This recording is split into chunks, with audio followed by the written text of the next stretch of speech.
What's going on, everybody? Back 47 here. I was installing the brakes and whatnot in these these keeper plates and stuff that eventually the wheel pants and stuff are going to mount to, and I almost made the mistake.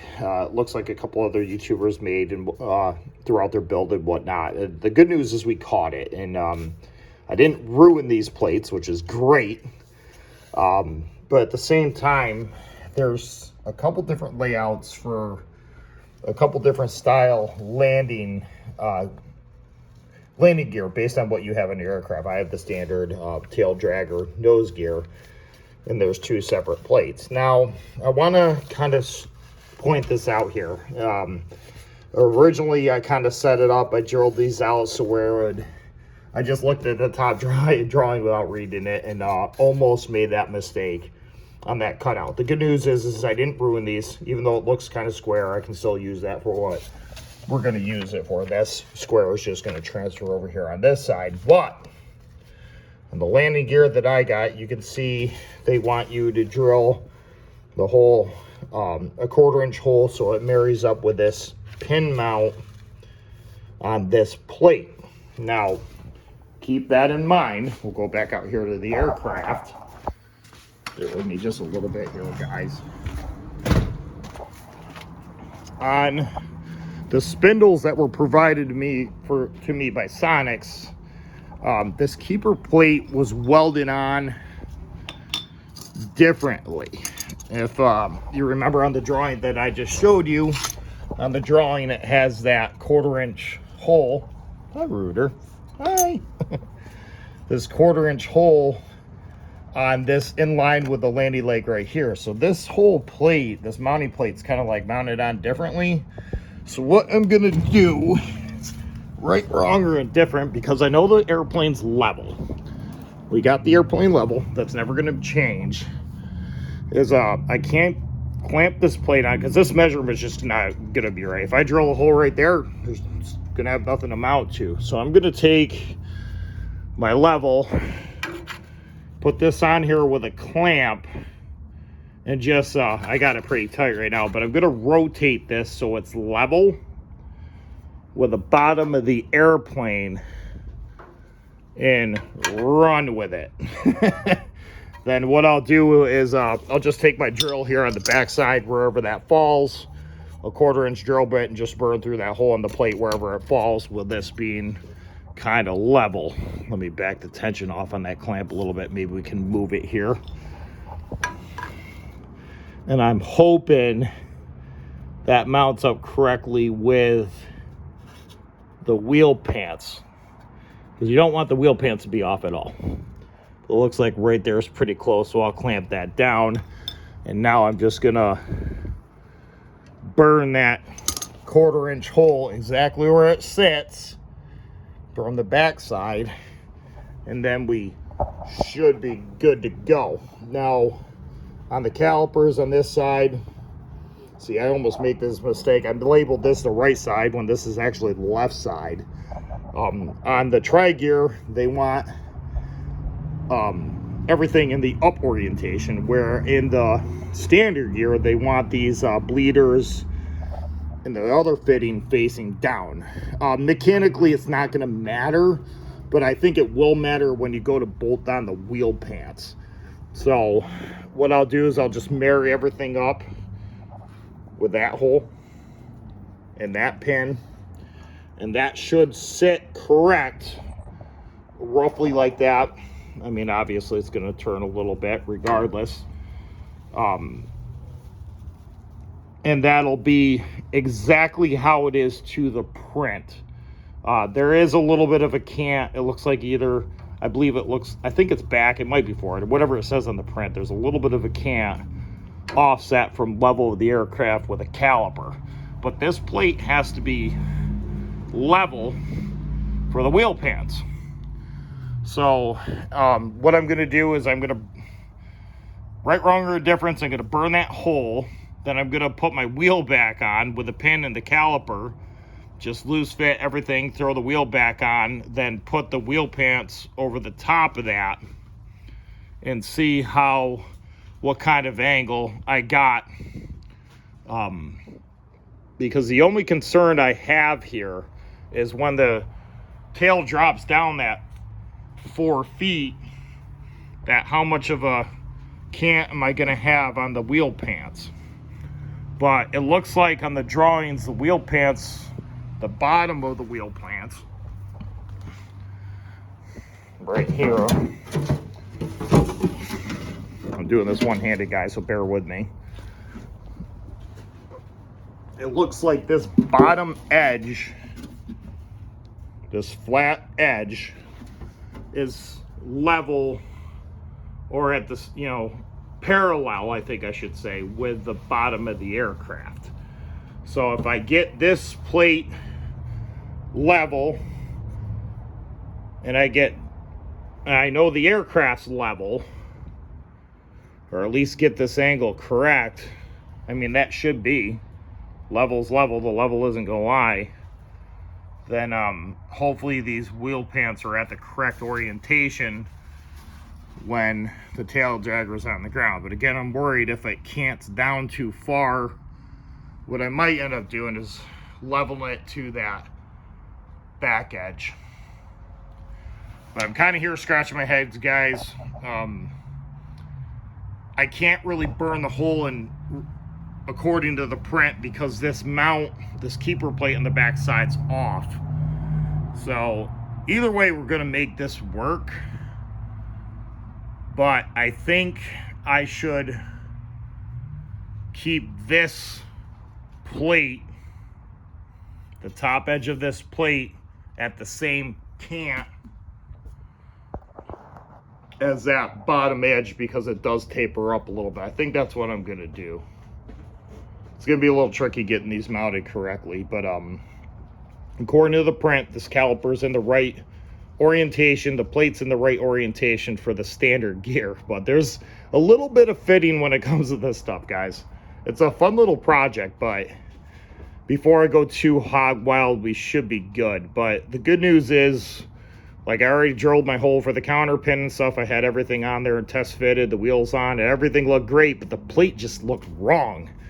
And I was sitting there scratching my head, and it was wrong. It was completely wrong. So we caught it. These plates aren't ruined. And now I just got to figure out how I want to adjust these so where the backside of the wheel pants aren't going to drag on the ground. I mean, there's always going to be a little bit of play here too, I guess. I could kind of make it up on the backside like this, but I really don't want to. I want to try to keep those edges as, you know, in line with it as possible.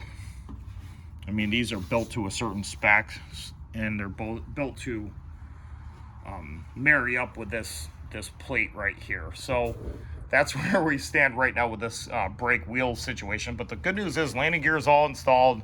It's looking great. I got the tires all together, and they're not wobbling. They're balanced real good. So it's just a matter of just kind of getting everything squared and right. And if it's one thing I've learned about this project is just when you think you got it figured out, this thing will humble the crap out of you. But we're making pretty good headway on it, and I'm actually enjoying these little nuances because it's opening up, it's allowing you to learn, right? So until you encounter a problem like this, and I don't even think this is a problem, it's just something that we're going to have to figure out and work through, right? So it's been a really good experience and a lot of fun. But if there's any suggestions or whatever that anybody has that has gone through, you know, these brake mounts and whatnot in these plates, if there's anything that you had to do, I'm all ears. I'm all ears, because I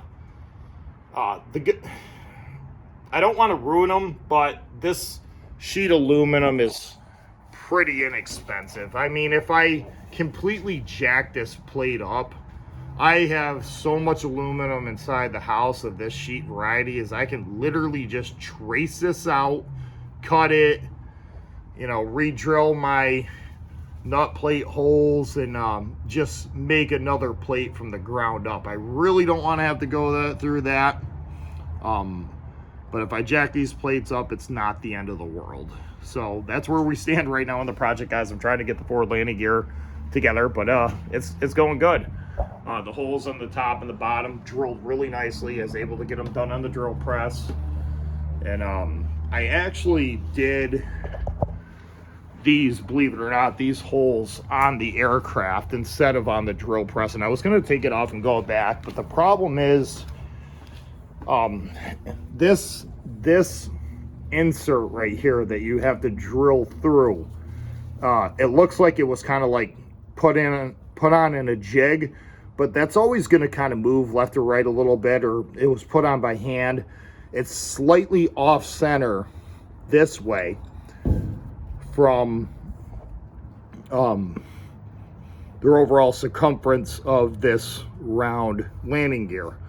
So what I ended up doing is I just went real slow, took those bits that I had in the last video, kept it on a low setting, and it honestly drilled pretty nicely. It took a while, but I didn't run into any problems drilling them out. And I just put a backing plate behind here with a block of wood, and on the back of the block of the wood I actually cut out aluminum strip here out of just some of this scrap metal I had. This was either, I think these were from the leftover from, I think, the ailerons.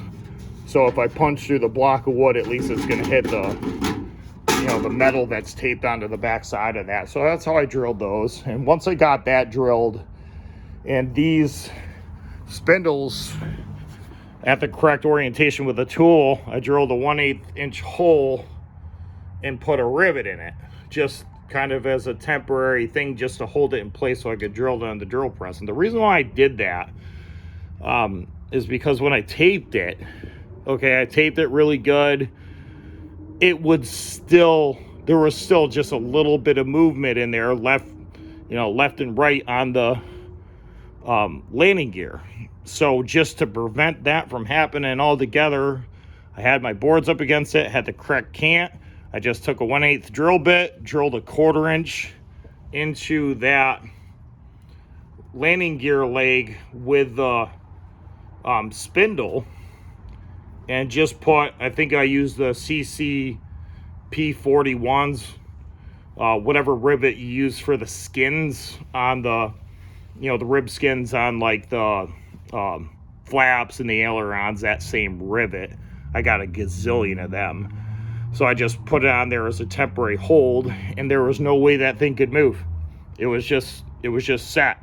So I was able to take that assembly off, bring it into my drill press, set up a jig on the drill, and I drilled these finish holes here with a drill bit. But I'm glad I did it that way, because even with, you know, a gazillion wraps of tape around it, you could still bump that thing and just wiggle it a little bit outside of the tolerances that were provided with the tool.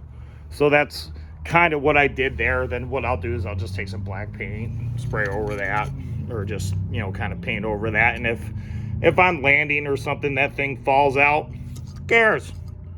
Like, we're real. It's just a small little pinprick of a hole.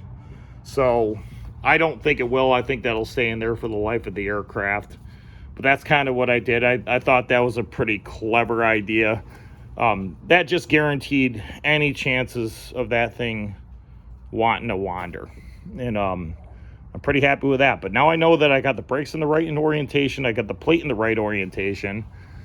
I just got to figure out and decide. I was going to go, as I was talking in the video, level with the bottom of this aircraft. But I think now I almost want to go, I'll have to look at some pictures online and see how, what angle on the wheel pants